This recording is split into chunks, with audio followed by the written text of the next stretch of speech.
Welcome to Awakening Within. I'm your host, Jill McPherson, and today's show we have a very interesting topic. It's about relationships, and we all deal with relationships in lots of areas of our lives, whether we're dealing with extended family, friendships, lots of different relationships, but particularly today we're going to talk about relationships and sex. It's one of those topics that a lot of people are uncomfortable with, but I have two experts here who are going to help us with that topic. So first I want to introduce Louise Dorfman and David Rubinstein. Have I said that right? That's right. Great. Thank you. Well, thanks for coming. Thank you for having us. Now, you're a couples therapist, and you help people who are in an intimate relationship, whether a close relationship, marriage, or otherwise, if they're struggling in a certain area. And now, when I found you, I was particularly interested in focusing on the topic of sex, but obviously you help couples in all areas where they might be struggling. Okay, but to just bring that to the surface, what would you say then for a couple who are struggling with intimacy in the relationship? What's sort of the first approach that you take with that? Louise, I'm going to give that to you. Yeah, our focus isn't on the sex per se, but it's on what's happening in the rest of the relationship. Okay. So if there's not intimacy in the rest of the relationship, they're going to have a lot of trouble in the bedroom. Right. Okay. Yeah, so it's interesting because we've had couples who've come to us with the issue of being around, sexual intimacy. And as we go through our counseling sessions with them, we find that that's not really the real issue. Okay. It's more the point of them not being able to create a safe enough space between them so that they can even talk about sex in a kind of a safe way. Find out what's really going on with each other. So it's trying to create more safety and security for the couple rather than just focusing on a specific issue. Okay. So then I think what I'm hearing you saying is that if they're struggling with sex or intimacy, that it's really not the problem, it's the symptom of a problem. It may be, and then that's part of our work, is to find out, is it just a sexual intimacy issue, or is there something else going on? And typically, from our experience, there's something else going on. Right. So we want to rule out that it's not just sexual issue. And so part of the process is to find out how do they relate to each other outside the bedroom. Okay. Are they able to be intimate in a non-sexual way with each other? Right. Are they playful with each other? Are they attentive to each other? All those things you want to find out to help them understand what's happening in the bedroom. Okay. So the more they get to know each other and feel more comfortable with each other, they can then have discussions around any issue. It could be sex or otherwise. Okay. So, right, so if they're not being intimate outside the bedroom, so how would you do, like, let's say there is a couple and they initially come about the intimacy in the bedroom that's lacking or struggling in some aspect, and then you find out that they're, struggling outside the bedroom too. What would you offer them, or what would you suggest? I mean, what does that look like if you say you need to be more intimate outside of the bedroom? Like, what do you mean by that? Well, one of the first things we do, and not necessarily when they walk in the room, because we're first assessing where they're at. That takes a little bit of time, and we're kind of questioning them, interviewing them, and finding out how each of them see what's happening with each other and with their relationship. So what we do that's probably a little bit different is we have them face to face. We turn them towards each other face to face, where they're in chairs, and they're rolling chairs, and we have them just look at each other. Okay. And we don't give them direction. So we have them look at each other till they can kind of calm their nervous systems down and feel calm and with each other. And that gives us some indication what they might be struggling with, because if one of them has trouble looking in the other's eyes, or they giggle, or they're fidgety, or they want us to do something else, then we know that it is difficult for them to be there with each other, really, centered in themselves and intimate with each other. So that's a big indication. There are other things you can do as well. You can sort of find out what kind of rituals do they have in terms of morning rituals or evening rituals. How do they wake up together? How do they go to bed together? So they may not be doing that as well. Right. So helping them understand that having these rituals is a way of building up intimacy so that it becomes easier to be so intimate in the bedroom in terms of how they greet each other at the end of the day. How do they put each other to bed, so to speak? Right.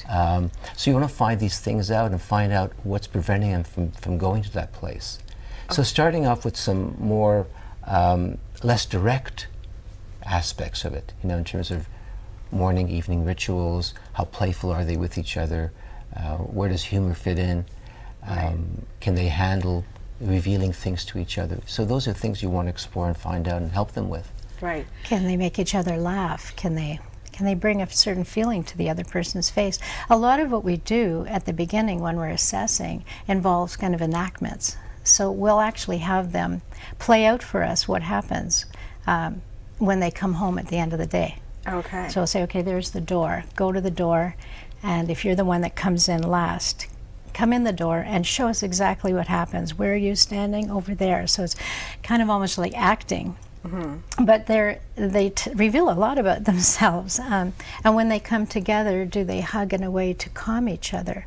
Or do they just kind of kiss and start saying, how's your day? How's your day? A lot of people do that.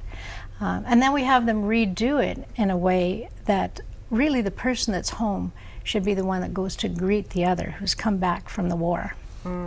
The day out there in the big world. Right. And can they hug till they're relaxed? Can they just calm each other? No chatter, no, if the kids are there, they're second, the couple's first. The dogs are there, let them go at your feet, but you're first. Right. And some people might have a hard time with that. I mean, I'm thinking of moms in particular, from my own experience. It's hard to not put, once you're mama bear, you're there, and like the cubs are there, and you're like, but you're suggesting that there's times where you need to put your kids, I don't know, what do you say, on hold, or just say like, just wait right now because we're having a moment? Saying hi to daddy, and it gives them a sense of security. And just think how that translates in terms of having a sexual life together. Right. Like many couples feel, well, we can't find time, we can't get together, the kids barge in the room. Well, if they learn from these small little things that, when dad comes home, that's my time to ground, and everybody feels more secure, then they're going to start learning that you are separate, and, when you go off to the bedroom, that's your time. Right. So, and if both are like, because there's lots of homes where both are kind of racing in the door, whether one's home, and or not, or whatever the situation is, finding that time when you're both physically home to greet each other. Yeah, because what it's saying is that you're important to each other. Okay. So you're beginning to build this kind of experience that we're each other's number one person. So if we feel that way, then we can tackle all kinds of issues, whether they're sexual issues or money issues. So creating this feeling that we're really we're partners, true partners, and that we take care of each other. So that's the expression. So if you find that expression is going on consistently throughout the day, it becomes easier to deal with some of the things that are more difficult, let's say in the bedroom. So it's creating a feeling that we're each other's number one person, we're there to take care of each other, there to help each other, and you want to create that feeling so that you can carry it into the bedroom as well. Right. So that's like an end of the day kind of thing. Like, what kind of ritual would you maybe offer or suggest a couple for the morning? Well, I mean, that's a challenging time. We're usually jumping up and like racing out the door. But how long does it take to just lean over and give your partner maybe a kiss on the forehead? Depends who you have. Like, if that person has a slow time waking up, they might not want to be shaken. They might not want to be said, in a loud voice, goodbye. But a little kiss on the forehead that maybe can still be part of their dream world, but they know you're there. They know that they're not abandoned, really. You wake up and your partner's not there. Each couple would, I think, develops their own rituals as long as they think about doing that. So some couples like to cuddle in the morning and hug for a minute or so before they go out of bed. Right. Others just, if one gets up first, the other makes them coffee. They might come in and, as Louise said, kiss them. But there is something that happens between to them. It's a recognition that they're in each other's mind. Right. And I think it's developing those kind of things that help one's sexual life, because then you're thinking about your partner in bed as well. Right. So. Right. So it's not specifically, it's not like you give them a to-do list of this is the rituals you need to do. It's asking them to look at the behaviors and the routines that they're maybe even, I'm going to use the word stuck in, that might not be serving them well, and offering them like something that they come up with that works for them. Works for them. That says, you're important to me. Yeah. Exactly, and that's the point idea, that you want to create for a couple a safe place where they both feel that they're there for each other, they're number one for each other, and that means certain things. You can't take that for granted. It's like, it's important as the kids as going to work, actually even more important, because it's a grounding mechanism for the kids. So we're trying to create a framework for couples to say, this is what it means to be a couple. This is the things we do, these are the things we don't do. Right. And so the more they're able to do that and they feel solid with each other, then we find the issues around sexuality become less so. They're not as significant. And because, sex is an activity like anything else. It's nothing, it's not different in that sense. It's something we humans do, and it's part of our life, but it's just an activity. It is a more revealing activity. It's more vulnerable. Yes. But if you feel you're with your partner, you're someone who is going to be there with you, then when you go, whether it's in the bedroom or not, you've got someone who's going to kind of accept you for who you are, and so you can talk about how you feel. Right. I mean, that's huge right there. You can talk about how you feel. That, I think, for some people is a huge block, is talking about how they feel or what they want, speaking up and communicating, really. Yeah, exactly. About it. And, I mean, I guess that comes from a lot of us just weren't, even talking about this on TV, right, can be a little bit uncomfortable for some people. So talking about it with couples, if you sense that a couple is struggling with talking about sex with each other, what would you do for that, or what would you suggest? Well, you talking about things that are intimate. In other words, that you want to create more intimacy. So if they think about it as intimacy being, tell me more about how you feel about something. So you're revealing yourself more. You get used to revealing. How do you feel about relating to your boss, for example? Right. Just being able to talk with feelings on that kind of feeling level. Right. So that's kind of intimacy. Right. That's a form of intimacy where you're just disclosing yourself. So the more comfortable they get to tell each other how they feel about things, whether it's work or the kids or in-laws or money, then it becomes easier for some couples to talk about sex as well, because the response they get from their partner is an openness, it's kind of acceptance, non-judgmental, not judging the other person. Right. So the more experiences they have doing that, then they find it safe to even go into that maybe move over into the more challenging challenging area. Right. Kind of setting the scene where you don't feel there's something wrong with you, and that your partner isn't going to feel there's something wrong with you. So the tone of the conversation is different. Right.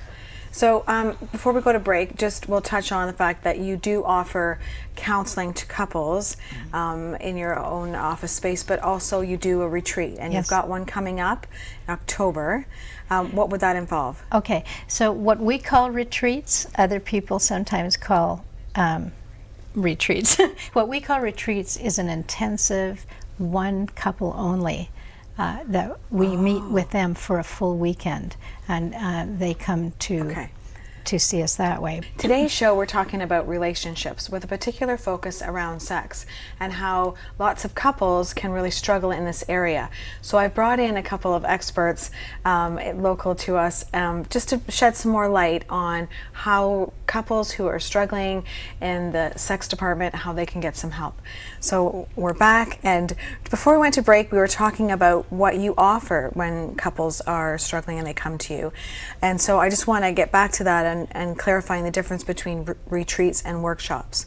Now, I know we talked, on the break, it mentioned your workshop that you're doing, but just clarify again, if someone comes for a retreat versus a workshop, what's the difference? So a retreat, what we call a retreat, is a couple intensive counseling retreat, and couples will come to us, and they come from far and wide for 3 days. It's one couple at a time. Sorry. Yeah, just one couple. Yes. So you two and one couple. That's right. 4 people in the room. Yay. Okay. And we actually work out of the Best Western Pleasant Suites. And Oh. we have the largest suite there. It's a 1-bedroom suite. In Orangeville? And they Right. stay there, and we come to them for half-day sessions. Okay. Over 3 days. We find it's very helpful because instead of kind of coming in and out of the room for an hour and you don't see someone for 2 weeks, we have a very intensive time with them for 3 to 3.5 hours or so. And a lot can happen. It moves forward. And so at the end of each day, now they're together and they're taking in everything that happened, and we see things move very quickly. Right, and that would be helpful too, because I'm just thinking, if they came to your office, sort of more typical, spent an hour talking and then left, and then got busy being busy, and not even sort of processing or having time to talk about because I got to race home to get the kids or do something. Now, when you leave them, they're just alone together. Yes. So now they can really apply. The next day, we can say, how did it go? Right. Now, if they came to us because of a sexual issue, let's say they haven't had sex for 10 years, and it happens. We kind of watch to see how they look the next morning. Right. and sometimes it's really a giveaway. They look lightened, they look bright, they look relaxed. Sometimes it takes a couple of days, but very often people who haven't been having sex, for whatever reason, because once they've stopped, it's hard to start again. Right. But they become intimate in the room with us. They become intimate speaking to each other and understanding each other. And very often, they'll have sex during that weekend, when we're not with them. Right. And the next day we find out, and it was very different than they'd had it before. All the hang-ups they had, they just put aside, and they found it easier. So it feels good that we've kind of started them on a new road. Right. Right. So that's a retreat. So now what's then a workshop? Well, a workshop is a group of people. Okay. And so we have done this with large groups of people, and we've had workshops with smaller groups, 6 to 10 couples, let's say. So in September, we're opening it up to as many as 15 couples. Okay. And a workshop is more of a learning experience. It's not therapy. And we don't kind of get into the personal things that are happening with people in front of the group. So it's very safe. Okay. But we offer certain ideas to them, certain concepts that have to do with how do you have a secure functioning relationship. And then we have them turn to each other, and they can go to different areas of the room and just find their little place. And people are very respectful of other couples. And then they do these exercises of intimate, talking or just touching or whatever it is we ask them to do. And they can get quite a bit out of it. So they write us things later that, it made a difference for them. Some of them may then go for couples therapy. They're not as afraid to. Or they may have just gone through some block that was in their way. And that might be all that they need. Might be all that they need, yeah. It's just, we found it begins to lay a different foundation for the couple, so they begin to think of themselves as a couple now. So what does that mean, being a couple? Right. So they start asking themselves questions about, why are we together? What's the purpose of our relationship? And then they begin to build a framework, as I said, that lets them move forward more easily. So they have a direction to go in. They know what they're working towards as a couple. Right. And we make it fun. Good. We have, music chosen for when they're doing their exercises so that, nobody can hear anyone else, but it just kind of sets the pace for what's happening. And we have some videos of couples doing certain things. And, Right. It's lighter. Right. Yeah. And that is key too, right? Bringing humor Yeah. into the situation and into the relationship. Absolutely. I mean, that's probably what a lot of relationships are struggling with a lack of. Yes. Is humor.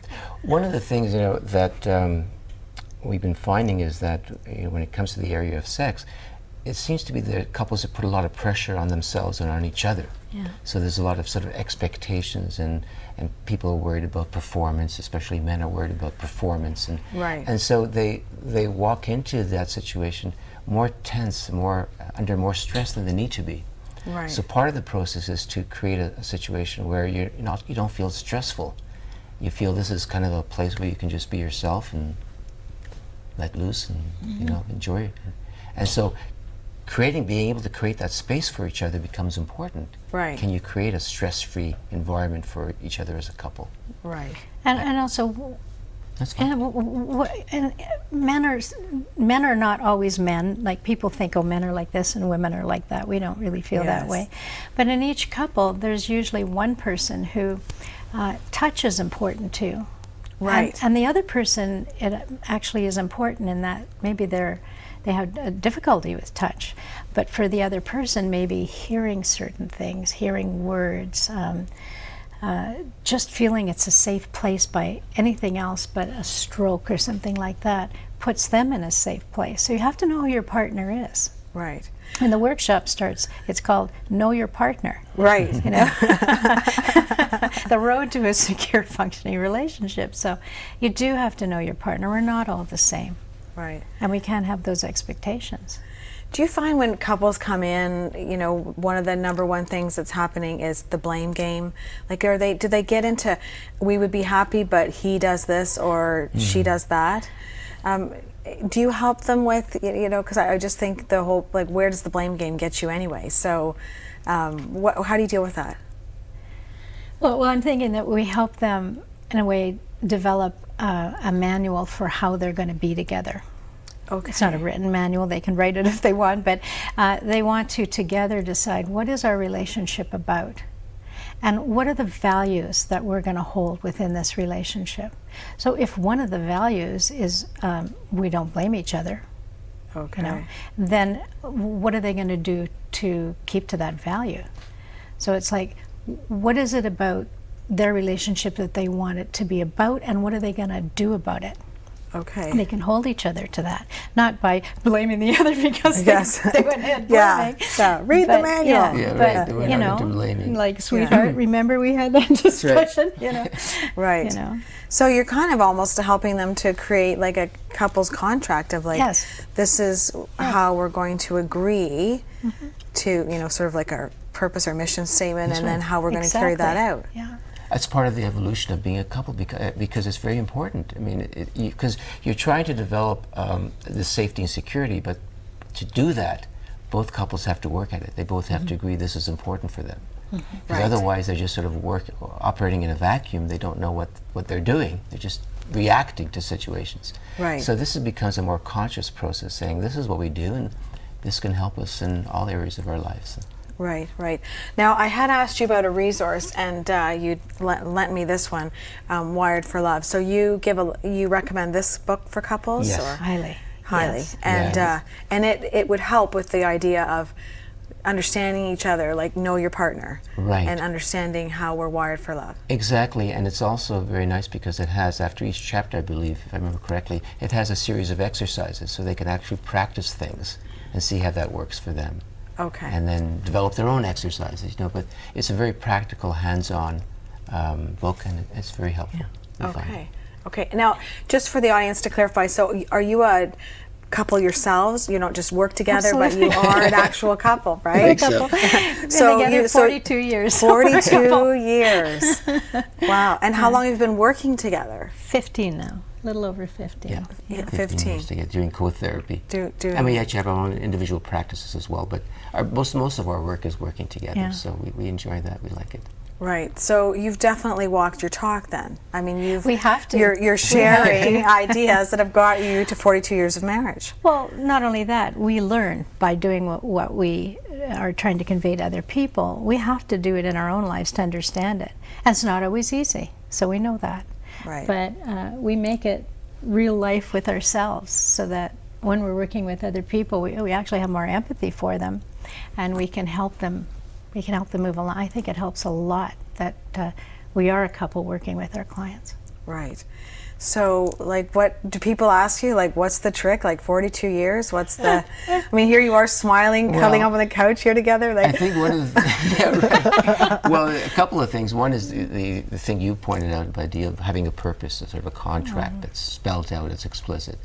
Right. And the other thing is being able to not get too scared when we have moments where we're not in sync. That's part of being a couple, is that, you know, Louise is different than I am. She operates differently sometimes. So sometimes we may be out of sync, and then knowing how to repair that quickly so that it doesn't become a big issue. It's just something that happens, and then you know how to get back on an even keel with each other. So repairing moments is a very important part of being a couple. Not getting scared by those moments, just knowing what to do when that happens, and so you can get back quickly to being the way you are normally. Right. If you have that contract, somebody's got to step up to the plate. And we often say we can't both be down at the same time. Right. 'Cause Thank it's pretty goodness you low. don't hit rock bottom at the same So time. somebody's got to step up to the plate Right. and help the other try to come out of where they're at. Right. You know, whether Yeah. they're very reactive that moment or they're pulling in. And when we got together, we started with that purpose to learn how to be loving people, based on Erich Fromm's The Art of Loving. And David had read the book and many of his books many times by then. And that was our purpose. Now we have it more concretely in our minds what that means and how to go about it. Right. You know? So if you're frustrated with one another, you know, you're having one of those Oh, we never moments. get frustrated. You know, like walk us through. Like, what would you know? You're feeling maybe neglected. Maybe he's busy and preoccupied with something. And Oh, that would be me. oh, you're the one who's busy. Okay, she's too busy. So What? I would just take her aside and say, how you doing, and what's been happening, and I could express what I'm feeling about something that I'd like to spend some time with her, and then have a conversation about that. It might not be easy. I might be totally into the computer or something like that. So he would have to get my attention, and he'd have to do it in a gentle enough way that I wouldn't react. And I think what reaches me the most when we are in that situation is David letting me know that I'm not seeing him. I'm not really with him. I'm not responding to him. He's here too. Right. And that touches me because I don't want him to feel that way. Right. And you also not then getting defensive. I mean, it would be quick to want to attack back. I can't say I don't get defensive. What I'm learning, it's very hard. I'm learning to not react so quickly. I mean, it comes from our childhood. How did we grow up? Right, right. So that's which is great. something we help our clients understand too. And I like what you're saying. Learning. I mean, you're together 42 years and you're still learning. Absolutely. And That's more great. fun all the time. Yay, that's great. Well, thank you so much for coming. Thanks for having us. We really enjoyed it and learned a lot. And I hope you have learned a lot on your journey of awakening within.